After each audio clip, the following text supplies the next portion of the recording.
नवंबर 2025, खेतों में सुबह की हल्की रोशनी उभार रही थी और धरती एक नई कहानी के लिए तैयार हो रही थी। इस महीने एग्रीकल्चर ने कुछ ऐसे ब्रेक थ्रूज देखे जो फार्मिंग का पूरा डायरेक्शन बदल सकते हैं।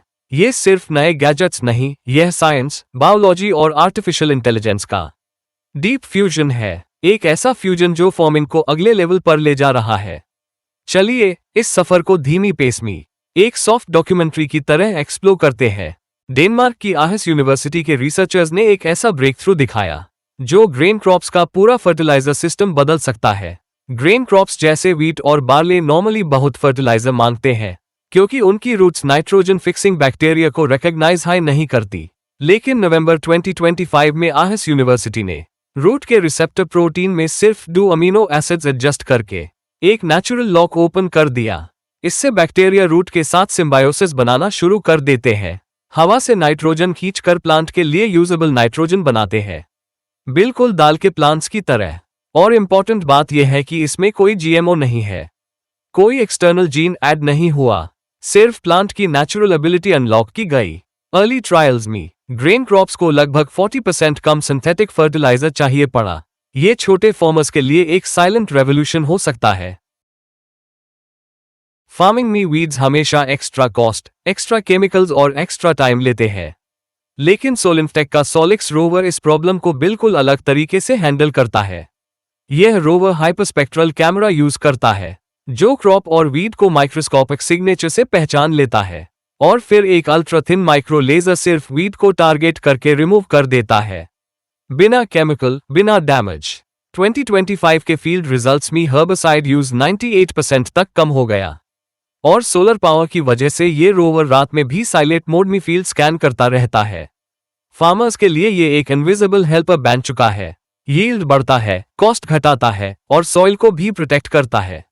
नॉर्वे की एग्री टेक कंपनी किल्टर ने नवंबर 2025 में एक नया AI crop health platform introduce किया जो सिर्फ लीफ के फोटोज या स्मॉल सेंसर्स के डाटा से डिजीजेस को डिटेक्ट कर लेता है।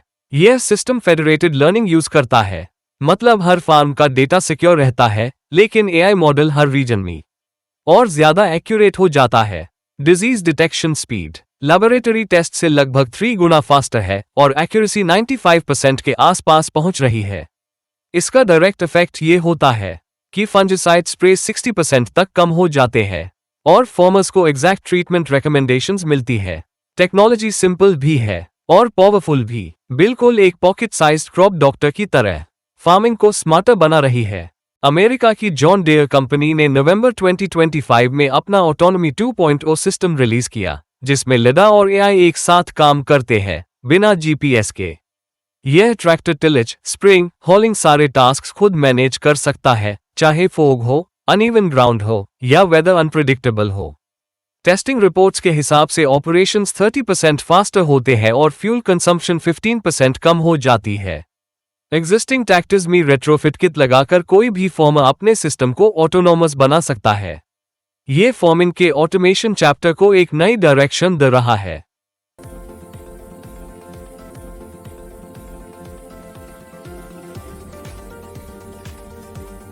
नवंबर 2025 में इंजीनियर्ड सॉइल माइक्रोब्स का एक नया अपग्रेडेड वर्जन लॉन्च हुआ। यह माइक्रोब्स क्रिस्पर टेक्नोलॉजी से एनहांस किए गए हैं जिससे ये नाइट्रोजन और फॉस्फोरस को नॉर्मल माइक्रोब्स के मुकाबले 2x फास्टर रिलीज करते हैं।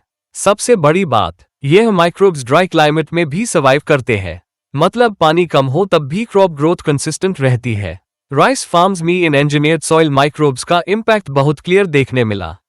यील्ड लगभग 25% तक इंक्रीज हो गया और केमिकल फर्टिलाइजर की रिक्वायरमेंट 70% तक रिड्यूस हो गई। इन माइक्रोब्स से सॉइल में ऑर्गेनिक कार्बन भी इंप्रूव होता है जो लॉन्ग टर्म सॉइल हेल्थ के लिए परफेक्ट है।